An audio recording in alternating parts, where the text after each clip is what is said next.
गलत तरीके से लेते हैं।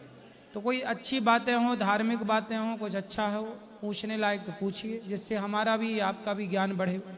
किसका प्रश्न है? आपको करना था प्रश्न, लोग खड़े हो जाओ। राधे राधे गुरुजी। जी मेरे 2-3 प्रश्न हैं। चुप रहो जी। सबसे पहला प्रश्न होगा कि समाज में जो बढ़ती नकारात्मकता है उसको हम कैसे दूर कर सकते हैं, जो लोगों के मन में है या समाज में है? देखो, नकारात्मकता दूर करने के लिए एक ही उपाय है कि हम सकारात्मक हो जाएं। जी। यदि घर गंदा है तो एक ही उपाय है कि उसे झाड़ू लगाकर साफ किया जाए। जी। नकारात्मकता है तो सकारात्मकता के जल से नकारात्मकता को धुल दिया जाए। जी। साफ कर दिया जाए। यदि आप सकारात्मक हैं, पॉजिटिविटी ज़्यादा है, तो नेगेटिविटी कर क्या लेगी भाई? जिसकी लाठी उसकी भैंस, जो ज़्यादा मात्रा में होता है। यदि नकारात्मक ज़्यादा हुई तो वो आपको आत्महत्या की ओर भी प्रेरित कर सकती है, और यदि आपके भीतर सकारात्मकता ज़्यादा हुई तो हर परिस्थितियों में आप मजबूती से खड़े रहेंगे। इसलिए भगवान राम के जीवन में उनकी माँ ने वनवास भेज दिया, लेकिन उस वनवास जाने पर भी राम जी 14 साल कैसे रहे होंगे, लेकिन अपने धर्म पर वो टिके रहे।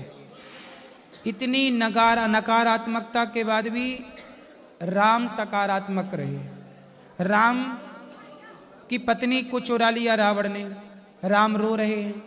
कोई और होता तो हार जाता, लेकिन राम जी सकारात्मक रहे, और सकारात्मकता इतनी थी कि उनकी सेना बढ़ती चली गई और लंका के राजा को हरा दिया। ये है सकारात्मकता की शक्ति। पॉजिटिविटी में बहुत ताकत है। जी। अगला सवाल गुरुजी, क्या आज के युवाओं में भक्ति की भावना बढ़ रही है? हाँ, आज का युवा भक्ति की ओर बढ़ता चला जा रहा है। बात सही है। तो ये कैसे बदलाव हुआ? अगर आप... सत्संग से। आजकल लोग कथा सुनने लग गए हैं, और YouTube का ज़माना है, सोशल मीडिया का ज़माना है। अच्छी बातें भी समाज में चलने लग गई हैं, तो लोग धर्म से जुड़ने लग गए हैं। जो नहीं जानते थे वो जानने लग गए अपने धर्म के बारे में, कि भाई हमारा धर्म कितना महान है। अभी तक लोग सिकंदर को महान कहते थे, जब कथाओं से पता चला कि नहीं, हमारे ऋषि मुनि बड़े महान थे। अभी तक लोगों को यही पता था कि राइट ब्रदर्स ने विमान बनाया।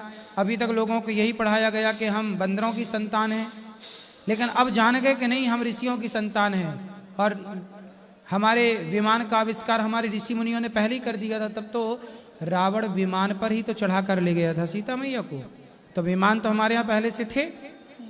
तो हमारी इस वैज्ञानिक परंपरा को भी जो शास्त्रोक्त है उसे युवा समझ रहे हैं, और अब बदलाव हो रहा है। जैसा आपने सोशल मीडिया की बात की, तो सोशल मीडिया के इस युग में क्या आध्यात्मिकता बढ़ रही है? हाँ, सोशल मीडिया का जो सदुपयोग कर रहे हैं वो दिन भर कथा सुन रहे हैं, अच्छी बातें सुन रहे हैं, तो उनके भीतर जैसा आप सुनते हैं ना वैसा आप होते हैं। अच्छा ये बताओ, आप के आसपास छोटे बच्चे हैं? जी। छोटे बच्चों को क्या हमने हिंदी सिखाई? नहीं, जैसा सुनते गए वैसा। हाँ, इंग्लिश देश के बच्चे, क्या इंग्लिश उन्हें सिखाई गई? नहीं। इंग्लिश बोल रहे हैं। हिंदी देश का बच्चा हिंदी बोल रहा है। तो बच्चे जो सुन रहे हैं बार बार माँ से, पिता से, समाज से, वही तो सीख रहे हैं। तो सुना हुआ ही समाज में, जीवन में प्रभाव डालता है कि नहीं? तो आप कथाएं सुनेंगे तो अपने आप सकारात्मकता से भर जाएंगे, उसका प्रभाव पड़ेगा। आप गलत बातें सुनेंगे तो वो गलत आप होते चले जाएंगे। इसलिए जो हम सुनते हैं, रामचरितमानस सुने, भगवत गीता सुने, तो हमारे विचार भी वैसे होंगे। हम राम के बारे में सुने तो हमारा स्वभाव राम जैसा होगा, हम रावण के बारे में सुने हमारा स्वभाव रावण जैसा होगा। आप जिसके बारे में सुनते हैं आपके चरित्र का, व्यवहार का निर्माण वैसा होता है। जी। आखिरी सवाल गुरुजी, सत्संग के दौरान कभी आपको ऐसी कोई चमत्कारी अनुभव हुआ हो अगर, तो वो बताइए। कौन सा चमत्कार? कोई भी जो आपको महसूस हुआ हो। महसूस तो हमें अभी भी हो रहा है, 24 घंटे होता है। गौरी गोपाल आश्रम में हजारों लोग भरपेट भोजन खा रहे हैं, भरपेट भोजन निःशुल्क मिल रहा है। 290 वृद्ध माओं की सेवा यहाँ पर निःशुल्क हो रही है। 150 बच्चे यहाँ निःशुल्क रह करके पढ़ रहे हैं और यहाँ पर 400 से अधिक गौ माता रह रही हैं। कोई भी साधु संत आ जाए, सबको पेट भर भोजन मिल रहा है। ये किसी चमत्कार से कम है? बिना पैसे कितनी सेवा है जी। आपको नहीं लगता कि ये भी एक अपने आप में चमत्कार है? बिल्कुल। ये बिना भगवान की कृपा के संभव नहीं है। और रही बात चमत्कार की, चमत्कार के चक्कर में ना पड़िए। ये संसार में जो आप देख रहे हैं, प्रत्येक रोज सूर्योदय होता है, रोज अस्त होता है। अभी सब जगह अंधकार है, रात्रि है ना, दिन में सब जगह प्रकाश होता है। आपको नहीं लगता कि चमत्कार है? अभी तक तो यहाँ अंधेरा था, अपने आप उजेला कैसे हो गया? जो आकाश हमें सफेद और नीला दिखाई पड़ता था, वो आकाश में 4 तारे कैसे चमकने लग गए? आपको नहीं लगता कि सब चमत्कार है? ईश्वर का नित्य चमत्कार है। पानी की बूंद से, पानी की 2 बूंदों से एक मनुष्य का निर्माण हो जाता है। ईश्वर की शक्ति है, यही सबसे बड़ा चमत्कार है। माँ के शरीर में कहीं भी काटो, आपके शरीर में कहीं भी एक कट लगाया जाए ना, खून निकलेगा। लेकिन जब एक स्त्री माँ बनती है और बच्चे को छाती से लगाकर दूध पिलाती है, तो खून नहीं निकलता, अमृत जैसा दूध निकलता है। ये चमत्कार नहीं है? जी। बच्चे के जन्म के पहले वहां पर दूध नहीं था, दूध की कोई धारा थी, लेकिन बच्चे के जन्म होने के बाद बच्चे के लिए भगवान ने दूध की धारा बहा दी। क्या ये नहीं लगता कि चमत्कार है? जी। बच्चा पैदा होता है, दांत नहीं होते, थोड़े दिन बाद दांत आने शुरू हो जाते हैं। वो पुराने दांत गिर के नए दांत लगवाते हैं। ये चमत्कार नहीं है? आप पैदा हुई थी 2.5 किलो की, आज आप 50 किलो से ऊपर की हैं। ये चमत्कार नहीं है? जी। जी। फिर ईश्वर प्रत्येक क्षण चमत्कार दिखा रहे हैं। हम ईश्वर के चमत्कार को तो देख नहीं रहे हैं, हम संसार के सामान्य चमत्कारों के पीछे पड़ रहे हैं। ईश्वर प्रत्येक क्षण जो संसार में हो रहा है, सब चमत्कार है। आप 2.5 किलो से इतनी बड़ी हो गई, क्या है ये? जी। बोलो। एक आखिरी सवाल, मतलब अगर आप जवाब देना हाँ चाहें। हाँ, आप पूछते रहो। जी। हम आपको सोशल मीडिया के माध्यम से जानते हैं, इंस्टाग्राम, यूट्यूब के माध्यम से। आपको क्या खुशी होती है कि आपकी वजह से, जैसे भी आपकी वीडियोस की वजह से लोग इतना हंसते हैं, तो क्या आपको उसमें खुशी मिलती है? बिल्कुल। हमारी वजह से कोई हंसने लग जाए, इससे बड़ा पुण्य क्या है? रोते को हंसाना ही तो सबसे बड़ा पुण्य है। आज व्यक्ति डिप्रेशन में है, परेशान है। आज मेरी बातें सुन सुन के लोग हंसते तो हैं, पर हंस हंस के बहुत कुछ सीख भी लेते हैं। मैं हंसते हंसते ही बहुत कुछ सिखा देता हूँ। यदि कोई सीखना चाहे तो। जी। जी। नहीं सीखना चाहे तो हंसी तो आ ही रही है। जी। राधे राधे। Thank you. मैं ऐसा प्रश्न पूछना, राधे राधे गुरुजी। जी मैया। जो सत्य, अस्तेय, अहिंसा, अपरिग्रह और ब्रह्मचर्य, उनमें से अहिंसा का मतलब सिर्फ खाली हत्या करना है क्या? अहिंसा का मतलब है हत्या ना करना। हत्या करने को बोलते हैं हिंसा। हाँ सॉरी, हिंसा। हत्या ना करने को बोलते हैं अहिंसा। इसलिए हमारे यहाँ बोले हैं अहिंसा ही परमो धर्मः। अहिंसा ही धर्म है। अहिंसा मतलब किसी को ना मारना, हिंसा मतलब मारना। हाँ। हिंसा करना मीन्स मार देना, और अहिंसा मतलब ना मारना।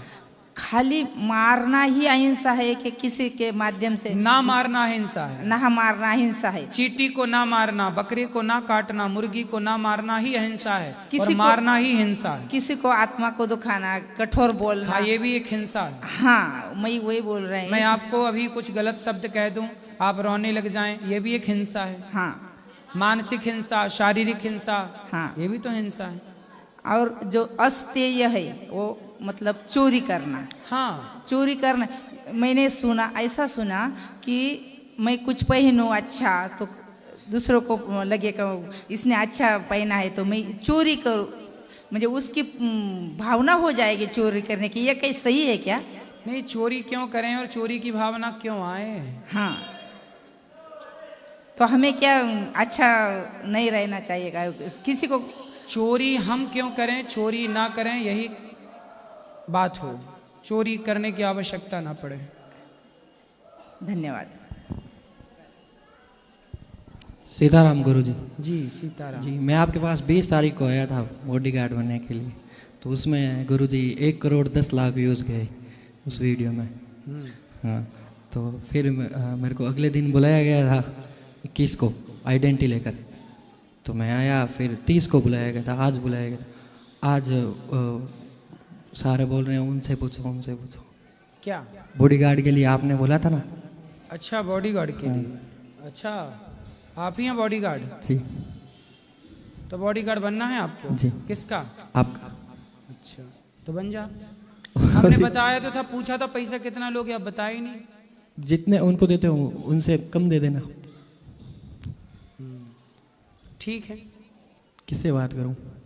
अब देखो, अभी तो बॉडीगार्ड हैं, अब ये जगह खाली हो तब आना, अभी तब तक कहीं कर लो काम। फिर ये कहाँ भगाए इनको, इनका भी छोरे का ब्याह होने वाला है। ऐसे ही रख लो। हैं? ऐसे ही रख लो। कैसे? बिना पैसे? अरे नहीं, फ्री में नहीं। मेहनत करने वाले का मेहनताना देना ही हमारा धर्म है। हम फ्री में कभी किसी से काम नहीं कराते। यदि आपने आज हमारे साथ फ्री में काम किया तो ऋण हमारे ऊपर चढ़ जाएगा, फिर अगले जन्म में हमें आके आपके पास काम करना पड़ेगा। इसलिए हिसाब किताब अगले जन्म के क्यों छोड़ें, इसी जन्म में हिसाब किताब करते चलो। गुरुजी आपने लेना एक ना देना दो, क्यों? 20 को कहा था ना आप? हैं? 20 को कहा था ना फिर? तो ठीक है, आप अभी बात कर लेना प्रश्नोत्तरी के बाद। हम आप रहना, कोई दिक्कत नहीं, हम आपको काम दे देंगे। हाँ, बस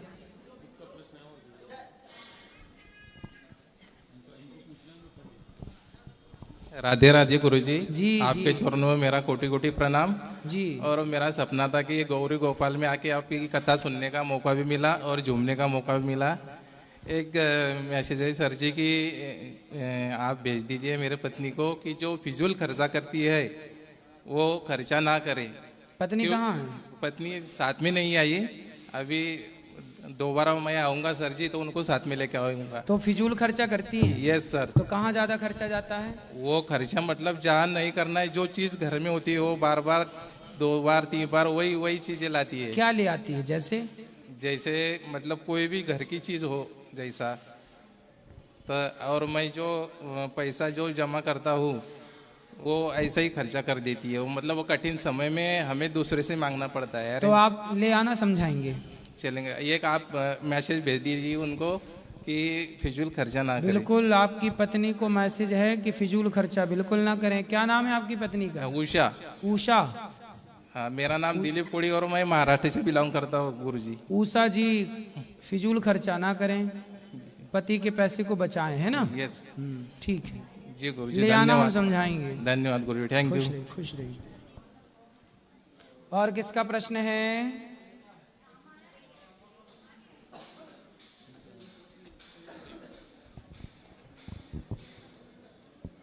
गुरु महाराज जय श्रीमन नारायण जी। आपको हम अपना बेटा समझ मानते हैं जी। और बहुत हम भागवत देखते हैं, हम बहुत ज़्यादा आप भक्ति करते हैं। खुश रहिए। पर हम बहुत परेशान हैं। किससे? कि बच्चे हमारे जो है, बड़ा वाला बच्चा जो है बहुत दारू पीता है। आया है? हाँ। कहाँ है? लाओ यहाँ, बड़ा बच्चा आओ। बहुत परेशान गुरु महाराज हम रहते हैं। यहाँ आओ बड़े बच्चे। कोई बहाना करके कैसे हम लाए हैं गुरु महाराज, आप अब समझा दो। आओ इधर आओ बेटा, यहाँ आओ, बात करो हमसे।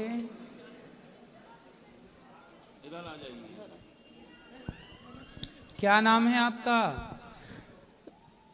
हमारा नाम है चंद्रमोहन। कौन मोहन? चंद्रमोहन। चंद्रमोहन जी। करमचंद्र तुम ही हो? जी। अच्छा,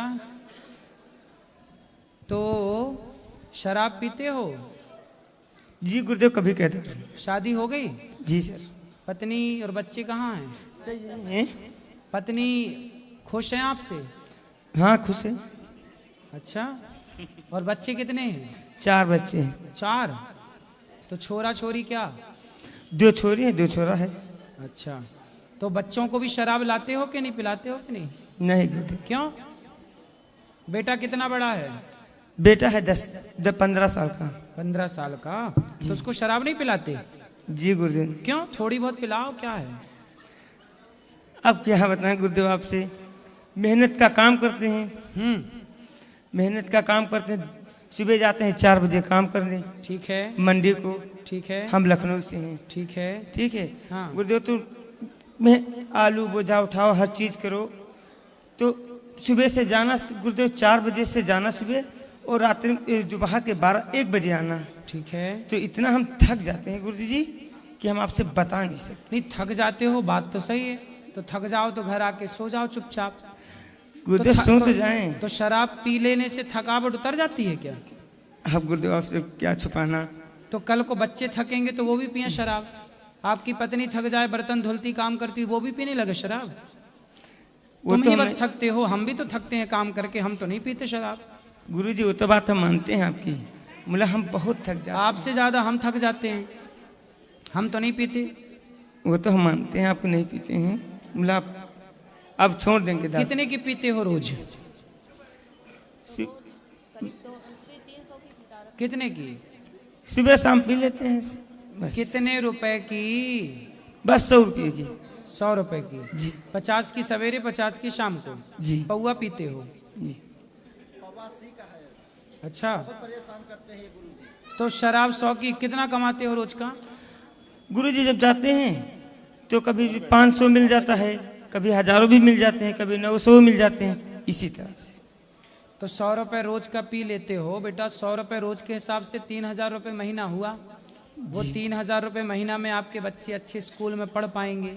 आप अपने लिए पैसा बचा के अपने घर बनाओ, अपने लिए पैसा जोड़ो भविष्य के लिए। कल को जरूरत पड़ गई आपकी बेटी के ब्याह में, पैसा नहीं लगेगा? लगेगा गुरुजी। तो फिर 3000 रुपए महीना भी जोड़ोगे तो कुछ तो हेल्प हो जाएगी ना। अब छोड़ने की कोशिश करेंगे गुरुजी, हम छोड़ देंगे दारू। कब छोड़ोगे? अब गुरुजी जब हम काम ही पे नहीं जाएंगे तो दारू पे ऑटोमेटिक छूट नहीं, जाएगी। काम क्यों नहीं करोगे? अब जब गुरुजी जाएंगे नहीं तो ऑटोमेटिक छूट जाएगी। नहीं, काम तो करना पड़ेगा, पैसे तो कमाना तो पड़ेगा। वो गुरुजी हम काम नहीं करेंगे जो हम मेहनत का करें। फिर क्या करोगे? फिर अपना कोई नौकरी चाकरी क्या सोचेंगे इस करने के लिए। अच्छा। नहीं, काम तो जो करते हो वो भी अच्छा है, बस शराब ही क्यों पीना है उस काम को करने के बाद? गुरुजी हम आपसे बता नहीं सकते, हम अरे बहुत बता परेशान दो। हो जाते हैं। बताओ बताओ बताओ। बहुत परेशान हो जाते हैं गुरुजी। हम जो ना पिए, आपसे हम झूठ क्यों बोले? हाँ, बताओ। गुरुजी हम ना पिए तो हमारे नींद नहीं आती, मेन दिक्कत जी। ऐसी अनेक अनेक अनेक अनेक टेंशन बाजी। कितने साल से पी रहे हो? गुरुजी हम बहुत दिन से पी रहे हैं। कितना वर्ष? मान के चलो 10-12 साल तो जरूर हो गए। अब सोचो कि 10-12 साल से आप शराब पी रहे हो तो शरीर जो है ना आपका आदी हो गया है शराब का। नहीं पियोगे तो नींद नहीं आएगी जी। तो ये शरीर जो है ना आप इसे जैसा बनाना चाहें, जैसा ढालना चाहें वैसा ढल जाए। यदि आप शराब छोड़ दें तो 2-4 दिन तो नींद नहीं आएगी, फिर अपने आप आदत आ जाएगी। शरीर ना अपने हिसाब से चल पड़ता है, यदि उसे जैसी आदत दी जाए वैसी आदत में ढल जाता, थोड़ा टाइम लगता है। अब गुरुजी छोड़ देंगे। पक्का वादा? पक्का वादा। हाँ, छोड़ देना जी। खाओ, माँ कसम के छोड़ दोगे? अब अति जल्दी तो गुरुजी हम नहीं कह सकते हैं। बोला हम जब यहाँ से जाएंगे तो 10-15 दिन के बाद हम दारू छोड़ देंगे। मतलब 10-15 दिन खूब दबा के पियोगे? नहीं नहीं पियेंगे नहीं, दबा के नहीं गुरुजी पियेंगे, दबा के नहीं पियेंगे। बोला जब हम वो धीरे धीरे हम कोशिश करेंगे छोड़ने की। क्या करोगे? कोशिश कर देंगे, धीरे धीरे छूट जाएगी हमारी। छूट जाएगी? जी गुरुजी। तारीख लिख लें 15 दिन बाद, मतलब 15 फरवरी तक। नहीं 15 फरवरी तक 3-4 दिन बाद सोचते हैं छूट जाए हमारी दारू। 4 दिन बाद छोड़ दोगे? जी। मतलब 5 फरवरी तक छोड़ दोगे? जी जी हाँ।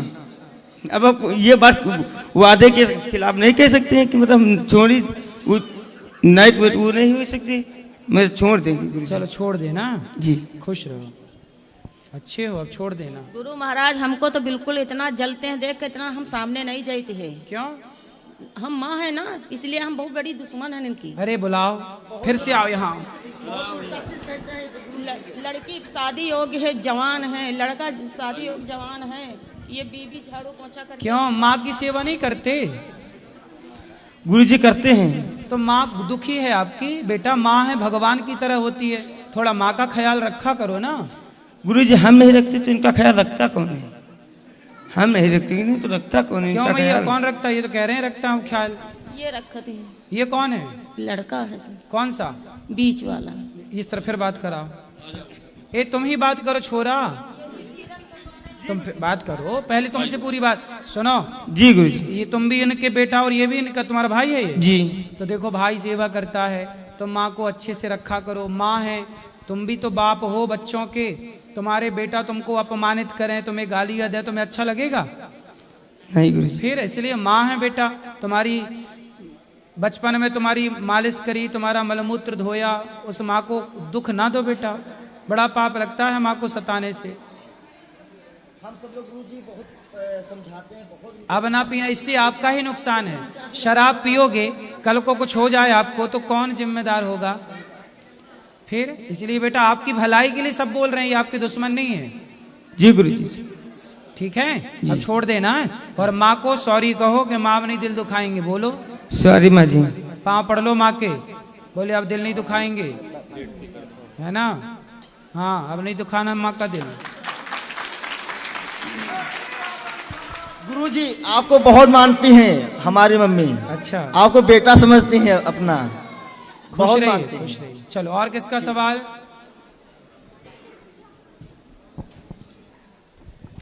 राधे राधे गुरुजी। जी गुरुजी मेरा सवाल कुछ इस तरह से है कि आप जैसे कोई पाप करता है तो भगवान उसको सजा देते हैं, मतलब डायरेक्ट सजा देने नहीं आते, किसी के माध्यम के थ्रू सजा देते हैं, मतलब किसी को माध्यम बनाते हैं उसको सजा देने के लिए, चाहे उसके पूर्व जन्म का कर्म हो या उसने बुरे कर्म अभी इस जन्म में किए हों, और उसको माध्यम जो बनाते हैं जिसको, ठीक है, तो उसकी बुद्धि इस तरह से हर लेते हैं कि उसको अगर गलत काम नहीं करना है, जैसे उसको अगर परेशान नहीं भी करना है तो उसकी बुद्धि इस तरह से हर लेंगे कि उसको परेशान करना पड़ेगा, क्योंकि भगवान चाहते हैं। जैसे रामायण में भी केकई और मंदोदरी जो केकई थी तो उनकी बुद्धि हर ली थी। तो मेरा सवाल ये है कि जो माध्यम बना भगवान के थ्रू और उसने जो गलतियाँ की, किसी को सजाना है, जैसे सास बहू को दुखी करती है या बहू सास को दुखी करती है, तो भगवान उसको सजा दे रहा है इनडायरेक्टली, तो माध्यम बना रहा है। तो अब जो माध्यम बना है वो अगर उसने गलत काम किया है, मतलब किसी को सजा दी हुई है, तो हम उस माध्यम को दोष देना चाहिए या नहीं देना चाहिए? भाई आप क्यों किसी को दुख दो? आप ये क्यों कहो कि हम दुख दे रहे हैं आपको, तो ये भगवान की प्रेरणा है, भगवान करा रहे हैं, ऐसा नहीं। हम किसी को दुख क्यों दें? कोई अपने से दुखी होए तो दुखी होए, हम सुख दें सबको।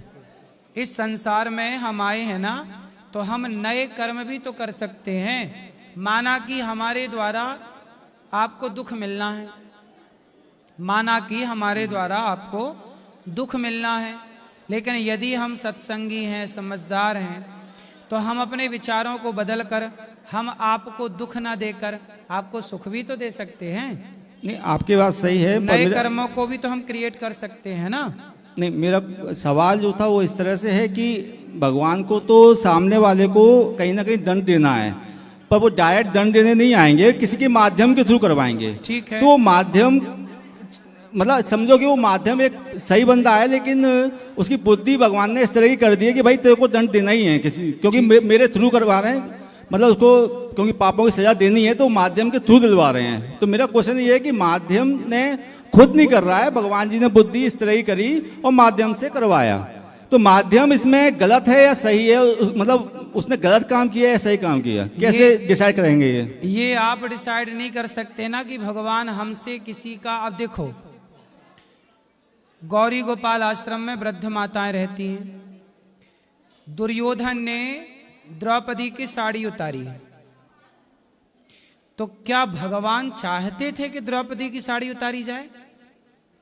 वहां नहीं चाहते थे, लेकिन रामायण में तो जैसे 14 वर्ष का वनवास हुआ तो वहां पे वो चाहते थे, इसलिए केकई की बुद्धि हर ली। वहां चाहते थे, सब जगह चाहें ये तो आवश्यक नहीं है। नहीं तो आप जिसका दिल दुखा रहे हैं तो भगवान ही चाह रहे हो कि उसका दिल दुखे, ये आवश्यक तो नहीं है। भगवान तो नहीं चाहते थे कि द्रौपदी के कपड़े उतारे जाएं, पर दुर्योधन ने दुशासन से कपड़े उतरवाया। इसमें भगवान का रोल तो केवल इतना था कि वो बचाने आए।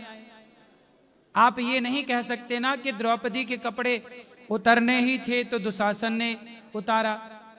नहीं, दुशासन ने उतारा तो उसे दंड मिला, दुर्योधन ने उतरवाया उसे दंड मिला। इसलिए भगवान की लीला है कि वो वनवास जाएं तो कैकई माँ से वो बुलवा कर मंथरा की बुद्धि घुमा कर वो वनवास चले गए। वो बात भगवान के लिए लागू है। हम आपके गाल में एक थप्पड़ क्यों मारें? अब ये मार के कहें कि नहीं ये तो भगवान मरवा रहे हैं। अब कोई आपको थप्पड़ मारे और कह दे नहीं जी तो भगवान मरवा रहे हैं, नहीं, हमें कोई अधिकार नहीं है आपका दिल दुखाने का। हमें किसने अधिकार दे दिया कि हम चींटी को मारें, हम कुत्ते को मारें, हम किसी जीव की हत्या करें, हम आपका दिल दुखाएं? भगवान ने हमें अक्ल दी है ना, हमें पता है ना कि दिल दुखाने से व्यक्ति दुखी होता। हम क्यों दुखाएं? हम आपको खुशियां दें ना। वृद्ध माताएं आती हैं, हम पांव दबाकर उनको खुशियां देते हैं। अब हम ये थोड़ी कहते हैं कि भाई तुम्हारे बेटे ने घर से निकाल दिया है, कोई पाप होगा, हम क्यों तुम्हारे सेवा करें? नहीं, बेटे ने घर से निकाला, वो बेटे का हिसाब किताब है। तुम्हें कष्ट मिला, वो तुम्हारा हिसाब किताब है। पर तुम हमारे द्वार पर आई हो तो सेवा करके तुम्हें खुशियां देना ये हमारा धर्म है। तुम्हारा बैकग्राउंड क्या था हमें नहीं मतलब। हमारे पास आई हो, हम तुम्हें दुख नहीं देंगे, हम खुशियां देंगे, बस। नहीं, वो आपकी बात सही है, जो आपने बोला है वो मैंने आपकी प्रस्तुति सुनता रहता हूँ तो वो मुझे समझ में आता है। बस ये एक पॉइंट समझ में नहीं आता है कि जैसे जो माध्यम है, मैं ये कह रहा हूँ कि वो सही है, मतलब, लेकिन उसको कुछ अगर करवाना है, किसी को दंड दिलवाना है तो वो चाहता नहीं करना, पर बुद्धि उसकी भगवान ने सिर से कर दी कि भाई तुझे करना पड़ेगा। भगवान से यही प्रार्थना करो कि प्रभु हमसे कभी मनसा वाचा कर्मणा, मन से हम आपके बारे में किसी के बारे गलत ना सोचें, वाणी से गलत ना बोलें और कर्म से गलत काम ना करें। भगवान से यही कहो कि प्रभु हमसे कोई अपराध ना हो, हमसे किसी का दिल ना दुखे। हम क्यों माध्यम बने? आज किसी को मरना है, जैसे गाय को मरना ही था, माना कि कई बार क्या होता, किसी ने गाय को इतना मारा, इतना मार दिया, गाय मर गई। इतना सा छू दिया गाय को, गाय मर गई। तो क्या लग जाती है? गौ हत्या, कि आपने गैया मार दी। तो भगवान से यही प्रार्थना करो कि प्रभु हमसे कभी सपने में किसी का दिल ना दुखे, हमसे किसी की हत्या ना हो, चींटी भी हमसे ना मरे। हम क्यों चींटी की मृत्यु के कारण बने? हम क्यों गाय की हत्या के कारण बने, मृत्यु के कारण बने? हम क्यों आपकी दुख के हम क्यों कारण बने? हम आपके खुशियों के कारण बने, हम आपके दुख के नहीं। भगवान से यही प्रार्थना करो। बाकी जो भगवान करा रहे हैं वो ये सब इतना गहन है, वो तुम्हारे और हमारे बस का नहीं है। भगवान किससे क्या कराना चाहते हैं ये सिर्फ भगवान जानते हैं। इसलिए हमसे गलत ना हो, बस हम इतना भगवान से कह सकते हैं। तो भगवान हमसे गलत क्यों करवाएंगे? अच्छा, एक प्रश्न और है। जैसे प्रेमानंद जी महाराज जी कहते हैं कि अगर कोई आपका दिल दुखाता है, आपको भला बुरा कहता है या आपके लिए कोई बुरा शब्द भी बोलता है तो आप उसको माफ़ कर दो। तो वो माफ़, जैसे आप जिसने आपका बुरा किया है आप उसके साथ बुरा नहीं करना चाहते लेकिन माफ़ भी नहीं करना चाहते, क्योंकि भाई ठीक है वो दिमाग में बैठा हुआ है, आप माफ़ नहीं कर सकते, तो वो गलत है या सही है? देखो, माफ़, अच्छा ये बताओ, हम लोग गलती करते हैं कि नहीं? आप गलती करते हो कि नहीं? कितनी गलती की होगी आज तक आपने? मतलब छोटी छोटी तो बहुत सारी गलती की होंगी। हम लोगों ने करोड़ों गलतियां की हैं और हमारी करोड़ों गलतियां भगवान ने माफ की हैं। करोड़ों जन्मों की गलतियां माफ की हैं। तब वृंदावन में तब तो आपको भगवान ने मनुष्य बनाया, मनुष्य बना के वृंदावन भेजा, भगवान की अपनी भक्ति दी उन्होंने। तो आपको माफ ना किया होता तो आप कुत्ता बिल्ली बने ना घूम रहे होते। माफ कर दिया भगवान ने आपके कर्मों को, इसलिए भगवान ने मनुष्य का शरीर दे दिया है। जब भगवान ने हमारे करोड़ों अपराध माफ कर दिए तो हम किसी की एक छोटी सी गलती माफ नहीं कर सकते। वो बात आपकी सही है, लेकिन वो भगवान है, हम इंसान हैं, तो वो आप कहीं ना कहीं रहता है। जब भगवान करोड़ों गलतियां माफ कर सकते हैं तो हम उन्हीं भगवान के अंश ही तो हैं, हम उन्हीं के सेवक तो हैं। हम क्यों ना किसी की गलती माफ कर दें। क्षमा बड़न को चाहिए, छोटन को उत्पात, काहरी को घट गयो जो भृगुमारी लात। क्षमा करने वाला ही सबसे बड़ा होता है। धरती का एक नाम है क्षमा। धरती का एक नाम क्या है? क्षमा, क्योंकि ये सबसे बड़ी क्षमाशील है। आदमी इसमें मलमूत्र करे, इसमें गड्ढा खोदे, घर बनाए, इसमें सब करता है, लेकिन ये क्षमा है। फिर भी हमें गोद में रखती है पृथ्वी माता। आज ये बीच से फट जाए तो क्या रह जाएगा, लेकिन क्षमा है। जब सब पेड़ पौधों के, आप एक पत्थर उठाओ और पेड़ पर ना, आम के पेड़ पर एक पत्थर मारो वो आम पत्थर खा के भी तुम्हें मीठे मीठे फल देता है। इतना क्षमा पेड़ पौधों में है, तो फिर आप इंसान होके क्षमा नहीं करना चाहते क्यों? जब आप किसी को क्षमा नहीं करेंगे ना, तो फिर ईश्वर भी जिद कर लेंगे, जब तुमने क्षमा नहीं किया तो हम भी तुम्हें क्षमा नहीं करेंगे। भगवान उसी को क्षमा करते हैं जो किसी को क्षमा करता है। इसलिए भगवान स्वीकार करें आपको, इसके लिए क्षमा। हम लाखों गलती करते हैं लोग। छोटा बच्चा गलती करता है कि नहीं? माँ की गोद में मलमूत्र कर देता, माँ खाने बैठी है, बच्चा सुसु कर देता है, गोद में छिच्छी कर देता है, लेकिन माँ उसे मारती थोड़ी है, डांटती थोड़ी है। खाने बैठी थी लेकिन वो मलमूत्र धोने चली जाती है। कितने अपराध होते हैं बच्चे के। आपने कितने अपराध किए होंगे? माँ की गोद में कई बार सुसु किया होगा, माँ की गोद में मलमूत्र किया होगा। हर गलती क्षमा की कि नहीं माने? तुम जब पड़े बिस्तर पे सोते हो ना, तो माँ की तरफ लातें कर लेते हो और माँ के मुंह पे लात मारते हो। जब तुम्हारी मालिश करती है ना माँ, तो पाँव अपना पसार के तुम्हें पाँव पे लेटाती है और तुम्हारे पाँव पकड़ के अपनी छाती से लगाती है, फिर मालिश करती है। उस समय बच्चा माँ के मुंह पे लात मारता रहता है, मालिश के टाइम पे मुंह पे लात मारता है। अब माँ के मुंह पे लात मारना पाप नहीं है, लेकिन माँ क्षमा करती है। मेरा बेटा, तुम्हारे पाँव के तलवे ना चूम लेती है तुम्हारी माँ। भूल गए ना सब चीजें? कितना क्षमा किया है तुम्हारी माँ ने, तुम्हारे पिता ने, ईश्वर ने, प्रकृति ने। तुम एक क्षमा करना नहीं चाहते? नहीं गुरुजी, आपकी बात सही है, लेकिन जो जमाना है आज का, आप एक बार क्षमा करो, फिर वो कुछ ना कुछ आपके साथ बुरा करेगा, फिर क्षमा करो फिर बुरा करेगा। आप ना क्षमा करके भूल जाओ, इग्नोर कर दो दोबारा के लिए। ना मिलो ना जुलो, ना काहू से दोस्ती ना काहू से बैर, ना दोस्ती ना दुश्मनी, न्यूट्रल रहो। राधे राधे गुरुजी जी। मेरा नाम तन्मय है और मैं अलवर डिस्ट्रिक्ट से आया हूँ। मेरा एक क्वेश्चन है कि क्या इस दुनिया में सब कुछ पहले से फिक्स है? और पहले से फिक्स है तो हम अच्छे कर्म और बुरे कर्म हमारी मर्जी से कर रहे हैं, भगवान करा रहे हैं हमसे? भगवान तो कुछ भी नहीं करा रहे हैं और भगवान सब कुछ करा रहे हैं। दोनों ही बातें हैं। इन दोनों बातों को इतने जल्दी आप समझ नहीं पाएंगे, लंबा सत्संग करेंगे तब आप समझ पाएंगे। पर अभी इतना समझ लो कि फिक्स कुछ भी नहीं होता। आपको भगवान ने, देखो आपके घर में बिजली है जी, अब बिजली का पॉइंट तो है, अब उसमें हीटर चलाना है कि एसी चलाना है, ये आप डिसाइड करेंगे, बिजली डिसाइड नहीं करेगी। जी जी, है ना? एसी चलाओगे तो कमरा ठंडा हो जाएगा, हीटर चलाओगे तो कमरा गर्म हो जाएगा। उसी तरह भगवान ने आंखें दे दी, आंखों में देखने की पावर दे दी, कानों में सुनने की पावर दे दी, पांव पे चलने की पावर दे दी, हाथ में काम करने की पावर दे दी, वाणी पे बोलने की पावर दे दी। ईश्वर ने आपको पावर दिया है, शक्ति दी है। अब उस शक्ति को अब इन हाथों से या किसी माँ के बूढ़े के पांव दबा दो या किसी की गर्दन दबा दो जी। आपके हाथ से दोनों चीजें दबाई जा सकती हैं, पांव भी दबाए जा सकते हैं और गला भी दबाया जा सकता है। ईश्वर ने पावर दिया है, इन हाथों में ताकत है। अब इस ताकत का यूज कहाँ करना है, गला दबाने में कि पांव दबाने में, ये आपको अपनी बुद्धि से डिसाइड करना पड़ता है। ईश्वर ने सबको अक्ल दे रखी है, क्या सही है क्या गलत है। आपको पता है ना कि शराब पीना गलत है जी, आपको पता है ना मांस खाना गलत है जी। फिर क्यों खाते हो? खाते हो तो पाप के भागीदार आप हो। आपको पता है ना किसी का दिल दुखाना गलत है, क्यों दिल दुखाते हो? दुखाते हो तो पाप के भागीदार आप हो। ईश्वर सब देख रहा है। राम झरोखा बैठ के सबका मुजरा लें, जाकी जैसी चाकरी ताको तैसो दे। जब बच्चा स्कूल में एग्जाम देने जाता है ना, तो वो लिखता है जी। वहां पर टीचर घूमते हैं, टीचर देखते हैं कि ये सही लिख रहा है कि गलत, लेकिन टीचर वहां टोकते नहीं है कि ये सही है या गलत है, वो परिणाम बाद में आएगा। उसी तरह आपके कर्मों को ईश्वर देख रहे हैं, वो कर्मों के अनुसार ही आपने बुरा किया तो बुरा अलग, भला किया भला अलग, परिणाम बाद में आएगा, उसी का फिर कर्म दंड भोगना पड़ता है। तो किस्मत और भाग्य क्या है जो बोलते हैं कि जो तुम्हारी किस्मत में वही मिलेगा? क्या किस्मत- कर्म से और भक्ति से भाग्य और किस्मत को बदला जा सकता है? सुनो, कर्म 3 प्रकार के होते हैं।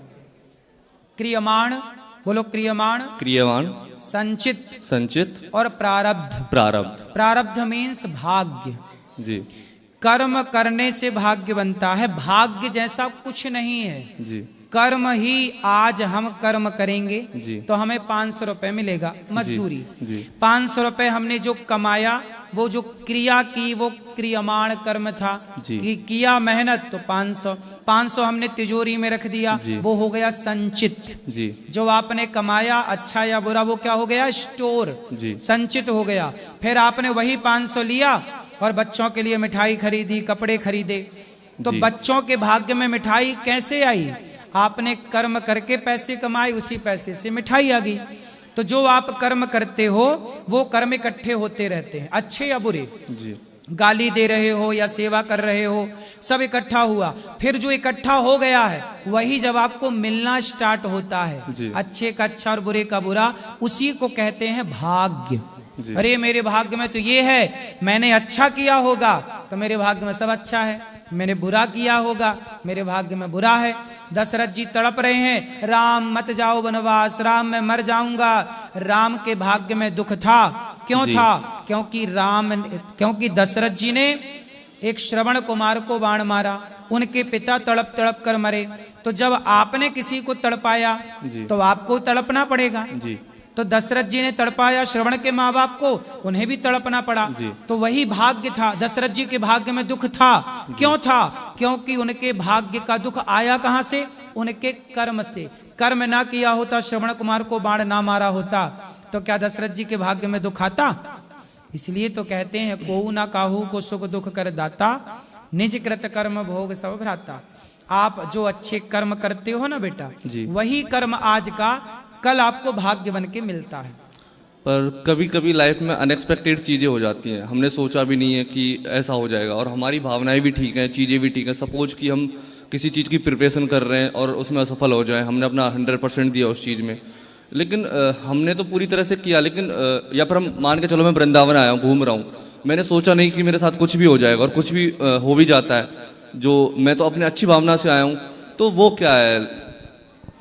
हमारे कर्म ना सदा हमारे पीछे पीछे चलते हैं। जी हमारे कर्म कहाँ चलते हैं? हमारे पीछे पीछे, बिल्कुल साथ। जी जहां मौका मिला जी वहां वो कर्म चढ़ाई कर देते हैं। जी भीष्म पितामह ने कई जन्मों पहले एक सांप को कांटों के ढेर में फेंका था। जी सांप, स्नेक उठाया सांप, और बबूल के कांटे थे ढेर सारे, कांटों में फेंक दिया। जी कांटे, सांप की चमड़ी त्वचा बिल्कुल सॉफ्ट होती है, कांटे चुभ गए सांप को, सांप तड़प तड़प के मर गया। कब? पितामह भीष्म। ये पितामह भीष्म के कई मतलब 20 जन्म से अधिक पुरानी घटना है, 20 जन्म पहले। जी अब वो सांप के कष्ट दिया ना, जी तो कर्म अब इनके संग संग चलता है। कहीं मौका नहीं मिला। जी सांप को कांटे पर फेंकने के बाद पितामह भीष्म के कई जन्म हुए, पर पितामह को दुख नहीं मिला। लेकिन इस बार जी कर्म जब संग संग थे ऊपर ऊपर, इस बार इन्होंने द्रौपदी के चीर हरण को होता हुआ देख लिया। जी तो कर्मों को मौका मिला। अच्छा, अभी तक तो तुम ठीक ठीक चल रहे थे, पर यहां तुम फिसल गए, किसी नारी का अपमान तुमने देखा और रोका नहीं, तो वो कर्मों को मौका मिल गया और वो कर्मों ने चढ़ाई कर दी। जी तो हमारा कर्म हमारा दुश्मन भी है और हमारा दोस्त भी है। अच्छा कर्म दोस्त, बुरा कर्म दुश्मन। तो हमारा दुश्मन हमारे संग 24 घंटे रहता है, मौका मिला के चढ़ाई कर देता है। जी तो कई बार अचानक आपके साथ घटनाएं घट जाती हैं, जी कुछ भी हो जाता है, वो अकस्मात आपके कर्मों ने अटैक किया, वो किसी जन्म का था, वो आपको मिलना स्टार्ट हो गया। जी वो कर्म दंड है। तो आज से पहले जो भी अच्छे या बुरे कर्म किसी से भी जाने अनजाने में हुए हों, तो हम क्या हम उनको चेंज कर सकते हैं भक्ति से, भाव से या नाम जप से, जो भी है? हाँ, एक उपाय है, गीता में लिखा अवश्यमेव भोक्तव्यम। आपके कर्म का फल तो भोगना ही पड़ेगा। जी लेकिन आप भगवान की शरण में जाओगे, जी भगवान के समर्पण कर लोगे, जी तो तुम्हारे जो करोड़ों जन्मों के बड़े बड़े कर्म दंड हैं, वो तुम्हें थोड़ा सा कांटा चुभ जाएगा। जी जी तो कांटा चुभते ही वो सारे हिसाब किताब पूरे हो जाएंगे। जी भगवान की शरण में जाने से भगवान सारे पाप, भगवान गीता में यही तो कहते हैं, सर्वधर्मान परित्यज्य मामेकम शरणम ब्रज अहम त्वा सर्व पापेभ्यो मोक्षयिष्यामि मा शुचः। हे अर्जुन, अब तू मेरी शरण में आ। जो मेरी शरण में आ जाता है वो कितना भी बड़ा पापी हो, कोटि जन्म कोटि विप्र बद लागहि जाऊ, आए शरण तजिए नहीं ताहू। करोड़ों जन्मों का पापी हो, मेरी शरण में आ जाए, मैं तुरंत उसे निर्मल कर देता हूँ, पुण्यात्मा बना देता हूँ। शरणागत हो जाओ, भगवान के आश्रित हो जाओ। धन्यवाद गुरु जी, राधे राधे। खुश रहिए। गुरु भगवान के चरणों में दास का कोटि कोटि प्रणाम। जी जी। गुरु जी, मेरा ये प्रश्न है कि मन बड़ा ही विचित्र है, भोगों वासनाओं के पीछे हर समय भटकता है, इससे बाहर निकलने का रास्ता दिखाएं। देखो, मन का स्वभाव है, करोड़ों जन्मों से हमारा मन भोग विलास में ही लगा रहा, तो हमारे मन को अभ्यास हो गया है विषय वासना में रहने का। आज आप मन उठा के भगवान के चरणों में लगा रहे हैं तो मन थोड़ा परेशान तो करेगा, लेकिन भगवान के नाम का सहारा लीजिए। जहाँ भगवान राम का नाम है, जहाँ राम तहाँ काम नहीं, जहाँ राम है वहाँ काम नहीं होता, अर्थात वहाँ पे बुराइयां नहीं होती। काम वासना हमें क्रोध काम लोभ मोह अभिमान, काम क्रोध मद लोभ सब नाच नरक के पंथ, सब परिहरि रघुबीर ही भजहु भजहि जय संत। जो भगवान की शरण में चला जाता है, जो भगवान के नाम का आश्रय ले लेता है, जैसे पानी बरसता है तो हम पानी को तो रोक नहीं सकते बरसते हुए पानी को, पर छाता लगा के अपना बचाव कर सकते हैं। उसी तरह हम काम क्रोध लोभ मोह को समाप्त तो नहीं कर सकते, पर भगवान की छत्र छाया में जाकर अपना बचाव कर सकते हैं। जो भगवान की छत्र छाया में चला गया, जो नाम जप करता है, श्रीमन्नारायण श्रीमन्नारायण श्री सीताराम सीताराम, जो नाम जपेगा उसे ना काम ना क्रोध ना लोभ ना मोह कोई विषय परेशान नहीं कर सकता। इसलिए नाम। गुरुदेव भगवान, हम हनुमान जी की मंदिर में सेवा करते हैं, प्रभु की प्रार्थना करते हैं, उनकी बड़ी कृपा है मुझ पर गुरुदेव भगवान ये मन जो है ना बार बार उस चीजों में प्रेरित करता, उससे मैं बच जाऊं तो। आप बच जाओगे, नाम की छत्र छाया में रहो, खूब नाम जप करो, बैठो और बस श्रीमन्नारायण श्रीमन्नारायण श्रीमन्नारायण श्रीमन्नारायण श्रीमन नाम जपो। नाम जपते जपते जपते जपते जपते अपने आप आपका मन शुद्ध होने लग जाएगा। यदि कपड़ा गंदा है तो क्या करेंगे? उसे धुलेंगे, साफ करेंगे। मन गंदा है तो साफ कैसे करेंगे? ये नाम का जो अमृत है, नाम का जो जप है, वही अजामिल जैसे पापी को एक नाम ने पवित्र कर दिया। तो आप नाम जपो तो सही, शक्तियां दिख जाएंगी आपको। बस श्रीमन्नारायण श्रीमन्नारायण श्रीमन्नारायण सीताराम सीता, अहरनिश कोई भी कुछ भी हो पर नाम ना छूटे। मैं सोते जागते जहां टाइम मिले बस सीताराम सीताराम श्रीमन्नारायण श्रीमन्नारायण। नाम ही सहारा है, केवल कलयुग केवल नाम धारा। नाम। ठीक है गुरुदेव। गुरुजी राधे राधे जी। गुरुजी, मैं आज हम 3 भाई बहन हैं, 2 भाई 1 बहन, ठाकुर जी की करुणा से और राधा रानी की करुणा से हम तीनों भाई बहन आज आए हुए हैं यहाँ पर। आपको कोटि कोटि हम प्रणाम करते हैं। मैं गुरुजी आपसे 3 सवाल पूछना चाहता हूँ। पहला मेरा सवाल ये है कि हमारे घर पे जब हम सुबह उठते हैं तो सुबह सुबह सबसे पहले काली मिर्च, हल्दी, लौंग, ये काफी चीजें ऐसी मिलती हैं, ऐसा क्यों?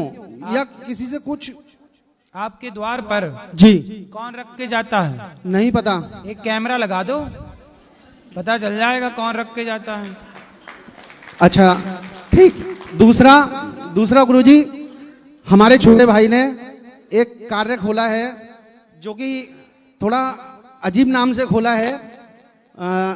मैं उसका बैनर आपको दिखाना चाह रहा हूँ, लेकिन इसमें भी सर गुरुजी कुछ लोग बहुत कुछ बात कहते हैं तो दर्द को छुपता है, मेरे आंखों से आंसू आते हैं। क्या काम खोला है भैया ने?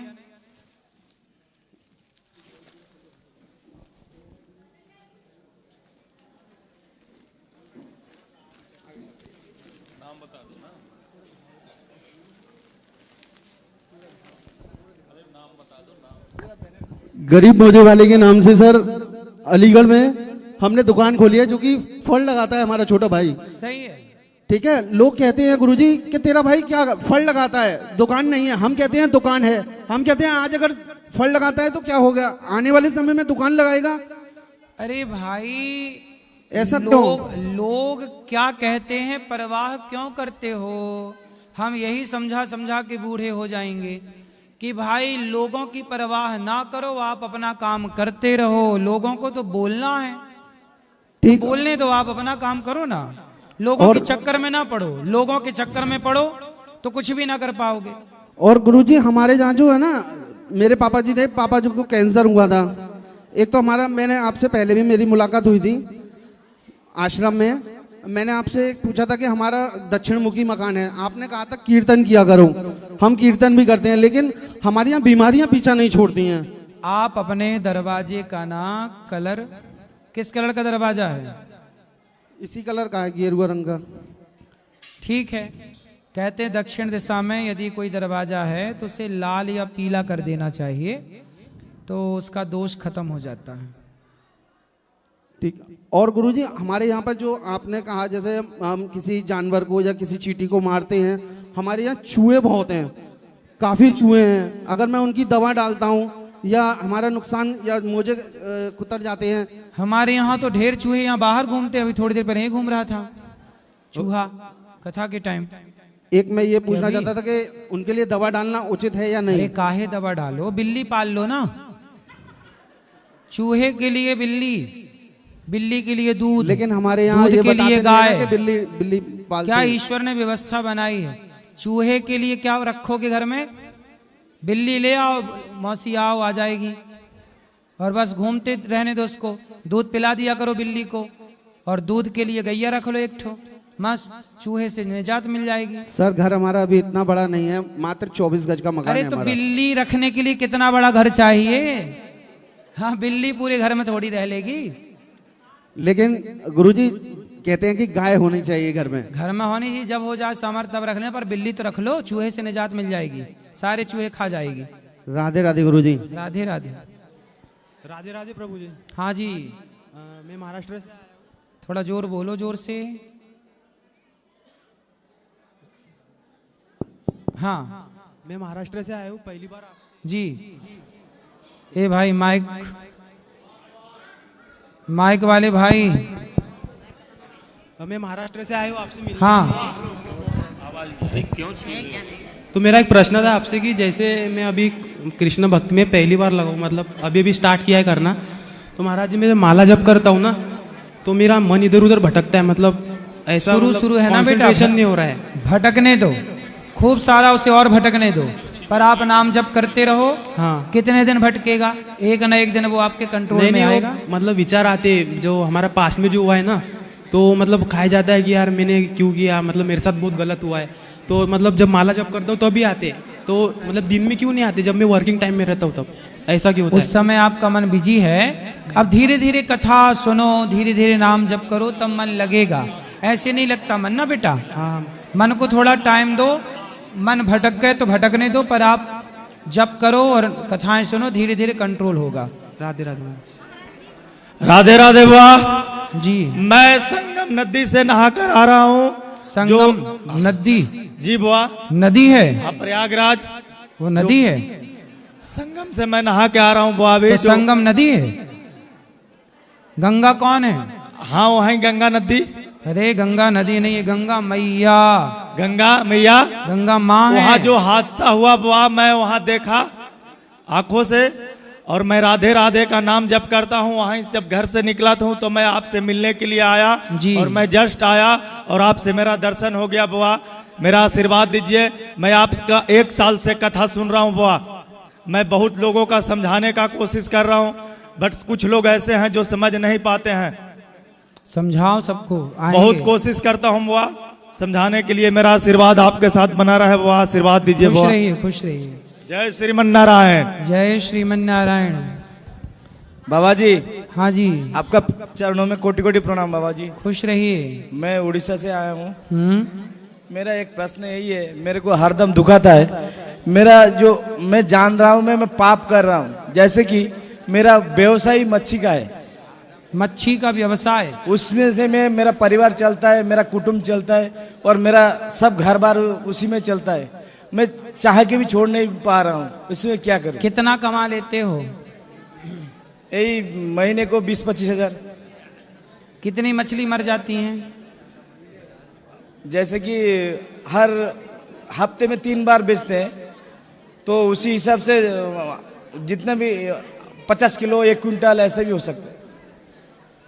तो 20-25 हजार रुपए तो आप आलू और टमाटर का ठेला लगा के भी कमा सकते हो।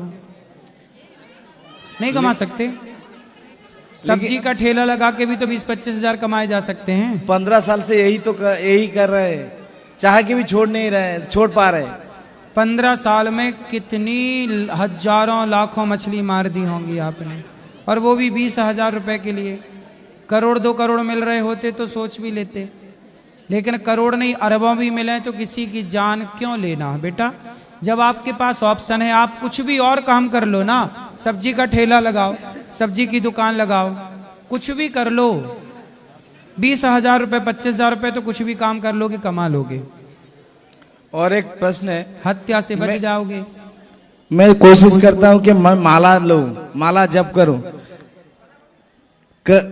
दिल एक बार कोशिश कर रहे हैं, फिर दूसरी बार सोच रहे हैं मेरे से कोई पाप ना हो जाए, मैं माला लेके ना माला लेके पाप नहीं होता। माला लेके बस नाम जप करो, यही पुण्य। मेरे से गलती से अगर झूठ निकल जाए तो? कोई बात नहीं, धीरे धीरे करके सुधारो आदत, सच बोलने की कोशिश करो। चलो कोटि-कोटि प्रणाम। खुश रहिए। राधे राधे गुरुजी। जी, आपके चरणों में कोटि कोटि प्रणाम। खुश रहिए। मैंने देखा था कि क्वेश्चन आंसर के आपके वीडियोस देखती थी, तब सोचती थी मैं ऐसा कब जाऊं और मुझे आपसे आप कब दर्शन दोगे। मैं संगम गई थी नहाने, गंगा मैया नहाई, यमुना, सरस्वती, बट वहाँ भी देखी कथा के पोस्टर की, शायद आपकी कथा में अटेंड करूं, आप मुझे दिख जाओगे। पर ये अवसर मुझे वृंदावन आके ही मिला, और आपके मुख से जो बोलते हैं ना आप कथा में, आप वृंदावन आओ, वो वर्ड इतना मुझे पसंद आता है। वो जो वृंदावन वर्ड जो है ना, वो सुनने, और वो आपकी आरती बहुत, मैं दिन में 10-15 बार तो मिनिमम आपकी आरती यूट्यूब पे लगा के सुनती ही सुनती। बाकी कुछ सुनूं ना सुनूं, पर आरती जरूर सुनती हूँ। और मेरा सवाल ये है गुरुजी कि जैसे किसी का मन दुखाना तो नहीं चाहती, पर थोड़ा कंट्रोल तो छूट ही जाता है आखिर में, तो थोड़ा वो। तो किसका दिल दुखाती हैं आप? जैसे किसी का भी, ऐसा जरूरी नहीं पति हो बच्चे हो। तो पति का दिल दुखाती हैं आप? कोशिश तो नहीं रहती, पर ऊंच नीच तो हो ही जाती है ना, आखिर इंसान है, गलतियां तो इंसान से ही होती है ना। तो ऊंच होती है कि नीच? थोड़ा कभी आवाज चढ़ जाता है, रेस हो जाते हैं, एग्रेशन आ जाता है। तो पति सुन लेते हैं कि वो भी सुना देते हैं? नहीं बेचारे सुन लेते, मेरे पति बहुत अच्छे। मैं तो उनकी अच्छाई का फायदा तो नहीं उठा रही हैं?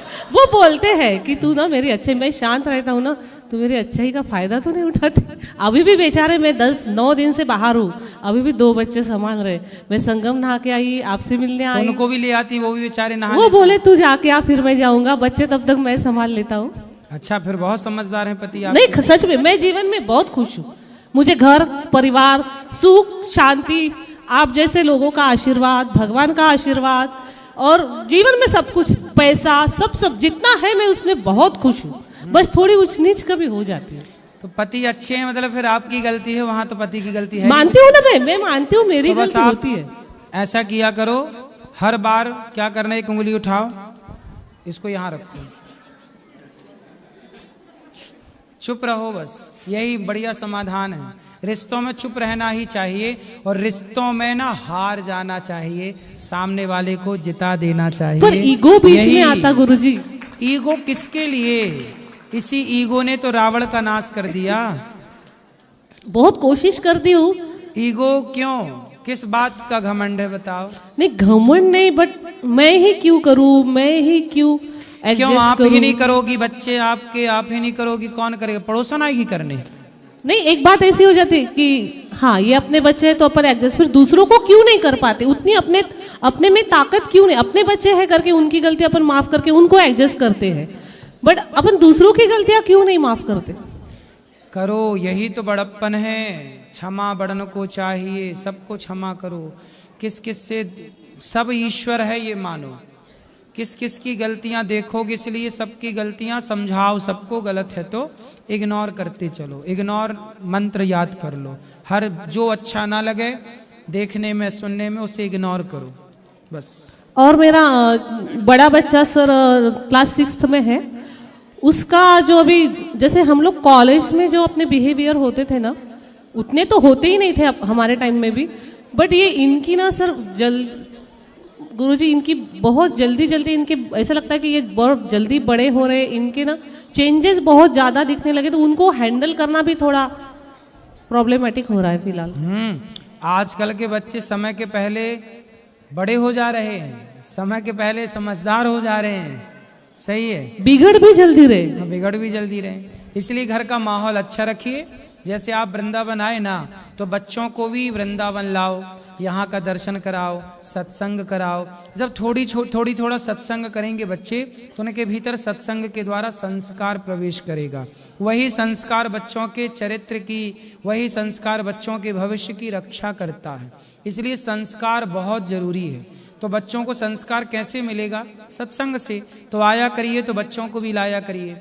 बच्चों को थोड़ा समय निकाल के झोपड़पट्टी में ले जाया करिए, गरीबों के बीच में बिठाइए, बच्चों को बताइए कि देखो ऐसे भी जीवन गुजारा हो रहा है। हाँ, हमारे महाराष्ट्र ताकि बच्चे सीखें।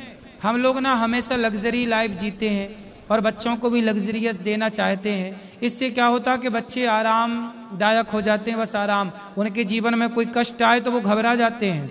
इसलिए बच्चों को मजबूत बनाइए, हर परिस्थिति का डटकर सामना कर सकें, इसके लिए बच्चों को मजबूत बनाइए। गरीबी बताओ, बच्चों को दिखाओ आंखों से। रोटी के लिए लोग मोहताज हैं, बताओ कि देखो बेटा, जिस रोटी को तुम इग्नोर करते हो, फेंक देते हो, छोड़ देते हो, उस रोटी के लिए भी लोग लाइन पर लगे हैं, खड़े हैं रोटी के लिए। तो उनको सब बताओ। आजकल हम लोग ना एक पक्ष देखते हैं कि हम बड़े हैं, पैसे वाले हैं। इससे क्या होगा कि बच्चों को एक पक्ष पता चलेगा कि हम धनवान हैं। कल को उनके जीवन में जरा सा संघर्ष आ गया, जरा सा स्ट्रगल आ गया, कर ही नहीं पाएंगे। फिर वो बच्चे ऐसी परिस्थितियों में आत्महत्या करने की सोचते हैं, गलत रास्ते पर जाते, बेईमान बन जाते हैं, चोरी चमारी करने लग जाते हैं, इत्यादि कुछ भी करने लग जाते हैं। धन्यवाद गुरुजी। खुश रहिए। हेलो गुरुजी, राधे राधे जी। मैं बहुत दूर से आया, आपसे बहुत दिन बाद में मिल रहा हूँ कि पहले से आपसे फॉलो करती हूँ गुरुजी। मैं आपसे बहुत बात करने, आपसे मिलना भी चाहती हूँ, पर मेरे अभी गाड़ी है तो दर्शन करा। खुश रहिए, खुश रहिए। गुरुजी आपसे कुछ बात करनी है, गुरु दीक्षा लेना है कल सुबह 8 बजे। गुरुजी हमें तो जाना है अभी। भैया मुझे दे दो। तो अभी तब तक श्रीमन्नारायण जपना, नेक्स्ट जवाना। तो आपका दर्शन करना चाहती हूँ, वहाँ पे बुला। तो दर्शन कर लो, हम बैठे। नहीं, मैं वहाँ पे जाके करना चाहती हूँ, वहाँ पे आपके पास से देखना चाहती हूँ। अभी 2 मिनट बाद, थोड़ी देर बाद मिलेंगे सबको यहीं पास। मेरे पास टाइम नहीं है, मैं भागती भागती आई हूँ। हे भगवान, राजस्थान सब आपके हिसाब का हो जाए। नहीं होता है गुरुजी, आपको इतना देखती हूँ, मानती हूँ। तो अभी थोड़ा सा रुक जाओ, सबसे अभी मिलेंगे, आप आ जाना जरा सी देर। और एक बात है, हमारा सास ससुर है ना, हमसे इतना मतलब रखता नहीं है। मेरे जेठ भाभी से रखता है, तो क्या करूँ उनसे? वो लोग बात भी नहीं करता, हमारे साथ में भी नहीं रहता है, और हम लोगों को कुछ भी नहीं देता। हम लोग क्या करना चाहिए उनके साथ में? तो आपके पति अच्छे हैं? हाँ, पति अच्छा है। कमाते हैं? हाँ। तो ठीक है ना, मेहनत करें, खूब कमाएं और खूब अपना सब बनाओ अपनी संपत्ति। नहीं दे रहे हैं, उनकी मर्जी, जन्म दे दिया, इतना बहुत है। पर गुरुजी दुख लगता है, उन्होंने हमसे ऐसा किया है, बात भी नहीं करता है, हमसे कोई रिश्ता भी नहीं रख रहा है, तो फिर हम लोग क्या करें? अब क्या कर सकते हो आप बताओ ना? आप बात इसलिए तो आपको पूछा है ना, हम क्या कर सकती हो? आप अपने को सफल बना सकते हैं, आप अपनी लकीर उनसे बड़ी कर सकते हैं, आप उनसे ज्यादा सक्सेसफुल हो सकते हैं, है ना? हाँ। बस यही करिए। राधे राधे गुरुजी। राधे राधे। आपका आशीर्वाद बनाए रखना। खुश रहिए। सर राधे राधे गुरुजी। जी जी। मैं आपको टीवी पे देखती थी, आज लाइव देख के मैं बहुत धन्य हो गई। मेरा सिर्फ इतना ही क्वेश्चन है कि मैं किसी के लिए दिल से बहुत कुछ करती हूँ अच्छे से, कि हाँ मुझे मेरा ये कर्तव्य है, मेरा धर्म है, मुझे करना चाहिए, पर वो लोग रहते रहते अच्छे हैं, फिर अचानक से अपना बर्ताव क्यों चेंज कर देते हैं, और मुझे इतना गुस्सा आ जाता है वो सोच के कि मैं इतना कर रही हूँ सबके लिए, उनके लिए अपनी जान से ज़्यादा, और वो लोग मुझे टाइम पे पलटी मार के मतलब कुछ भी बोल के गुस्सा दिलाते तो मेरा कंट्रोल छूट जाता है गुस्से से। तो गुस्सा ही मुझे कंट्रोल करने के लिए कोई ऐसा बताइए कि मैं उसको कंट्रोल कर किस पर गुस्सा आता है आपको? किस पर? कोई मतलब दोस्त रहे, मेरी सास ससुर रहे, मम्मी रहे, भाई रहे, मैं हर चीज़ पे मतलब दिल से अच्छा ही चाहती हूँ मैं कि नहीं ऐसा ना हो। पर पति पे गुस्सा आता है? नहीं, पति पे नहीं आता सर, पति मेरे बहुत अच्छे हैं, बढ़िया है। और फिर सास पे गुस्सा आता है? सास पे आता है क्योंकि मैं बहुत दिल से उनकी सेवा की, बहुत अच्छे से। तो सेवा करती हो तो गुस्सा आता है? गुस्सा इसलिए आता है कि वो कहते हैं कि तेरा काम ही क्या है, तेरे को करना ही है, हम क्या कर रहे हैं, कुछ नहीं करती तू हमारे लिए, ऐसा हो जाता है। आप अच्छा करते रहो और सास पे गुस्सा ना किया करो। नहीं सर, गुस्सा इस चीज़ में, मेरा शॉर्ट टेम्पर जो बोलते हैं फटाक से मुंह से बहुत कुछ निकल जाता है, बाद में पछतावा होता है कि मैं ऐसा क्यों बोली, ऐसा हो जाता है। मुझे वो चीज़ के लिए सिर्फ इतना कुछ बता दीजिए कि मैं क्या करूं जिससे मेरा गुस्सा कंट्रोल हो। मौन रहो तो ही अच्छा है, कम से कम विष मत घोलो, बोलो यदि पहले तुम तौलो, फिर मुख को खोला करना, पुष्प नहीं बन सकते हो तो कांटे बनकर मत रहना। हमें अपने शब्दों को तौल कर देखना चाहिए कि हमारे शब्दों में वजन कितना है। कोशिश करो कि चुप रहो। अभी मौनी अमावस्या गई है ना? हाँ, बस मौन रहो।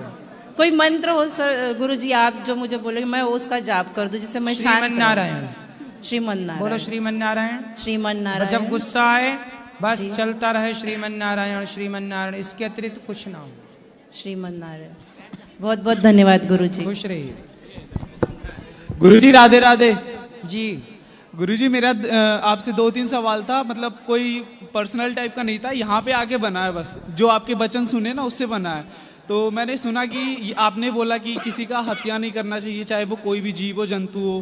तो यहाँ पे आपने एक वचन दिया एक आदमी को कि अगर आपके घर में कोई परेशान करिए, बिल्ली का जो आपने उदाहरण दिया था ना कि बिल्ली रख लो, तो गुरुजी वहाँ पे भी तो हत्या हो रहा है ना। तो बिल्ली का स्वभाव है, ईश्वर ने बिल्ली को बनाया ही इसलिए है। तो तुम क्यों मारो? तुम तो नहीं मार रहे हो ना चूहा? नहीं गुरुजी, बिल्ली मार रही है तो बिल्ली जाने और चूहा जाने, तुम क्यों जान रहे हो? तो गुरुजी हम जान नहीं रहे, मतलब कहना ये चाहते हैं कि चूहा तो वो अपनी जगह है, बिल्ली जब वहां पे आएगी तब तो मारेगी ना, तो आप उसे रखने की बात कर रहे हो ना, मतलब हाँ। शिकार करवा रहे हो। नहीं नहीं, स्वभाव ये प्रकृति का बैलेंस है। आप क्यों हत्यारे बनो? शेर खाता है ना, हत्या करता है ना, पकड़ के बिल्कुल इत्यादि, तो वो शेर का आहार वही है। आप मारोगे हिरन को पाप लगेगा, लेकिन शेर मारे हिरन को तो शेर को कोई पाप नहीं है, क्योंकि शेर का काम ही वही है। जी। मछली छोटी मछली है, बड़ी मछली है, छोटी मछली को खा जाती है।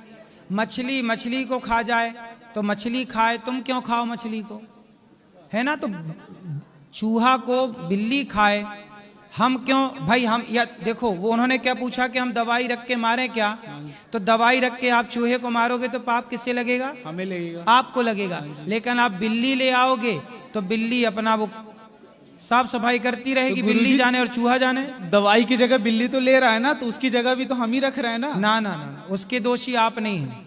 वहां दवाई रखने में आपका दोष हो गया, लेकिन बिल्ली रखने में आपका दोष नहीं है।